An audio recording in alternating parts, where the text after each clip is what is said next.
falar aqui do recuo do desemprego no mês de abril, foi 10,5% de acordo com o IBGE. A taxa de desemprego no Brasil recuou 10,5% no primeiro trimestre do ano, encerrado em abril. Este é o menor nível desde 2016, atingindo 11,3 milhões de brasileiros. Os dados foram divulgados ontem pelo Instituto Brasileiro de Geografia e Estatística, IBGE. A taxa de desemprego recuou 0,7 ponto percentual em relação aos 3 meses anteriores e 4,3 pontos percentuais no acumulado dos últimos 12 meses.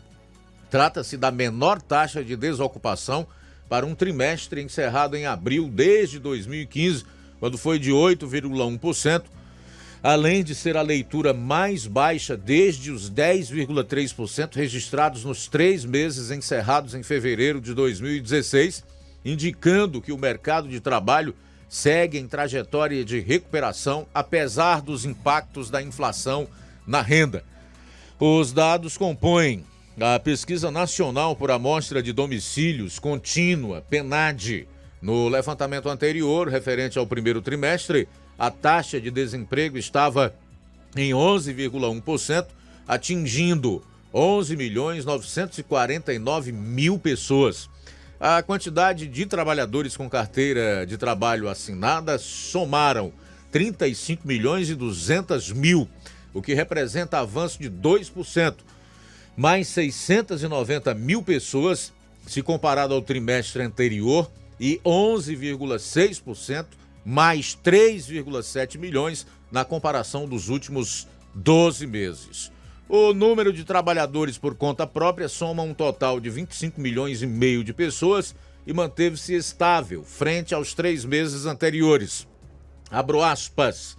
Nesse trimestre, mantém-se a trajetória de recuperação do emprego com carteira, com diversas atividades registrando expansão, principalmente no comércio, reparação de veículos automotores e motocicletas e em informação, comunicação e atividades financeiras, imobiliárias, profissionais e administrativas. Destacou Adriana Beringui, que é coordenadora de pesquisas por amostra de domicílios do IBGE, o Instituto Brasileiro de Geografia e Estatística. Uma notícia, sem sombra de dúvidas, da maior importância.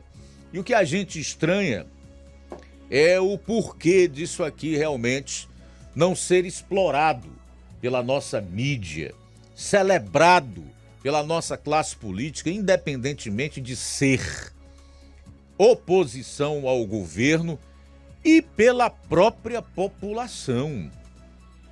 Isso é demonstração de que o país, apesar de 2 anos de pandemia e de uma guerra no leste europeu envolvendo 2 países que são exportadores de petróleo, de trigo e tantas outras commodities, o que tem gerado uma crise sem precedentes, especialmente no preço do barril do petróleo, que é o que tem encarecido os seus derivados em todo o mundo, inclusive no Brasil, mostra o quanto esse país é forte, o quanto nós temos uma gente boa, trabalhadora e o quanto nós podemos realmente, em pouco tempo, caso essa esquerda não volte ao poder, estar entre as nações mais desenvolvidas e prósperas do mundo. Isso aqui tem que ser celebrado por quem se diz brasileiro, por quem mora nesta pátria, por quem cria sua família neste solo, por quem aqui trabalha, vive e produz. Agora, infelizmente, nós temos entre esses, que felizmente são a maioria, os bons brasileiros, maus brasileiros, que torcem contra o próprio país, que trabalham contra a própria pátria e contra a sua própria gente. Nem precisa entrar em detalhe, todo mundo sabe de quem eu estou falando.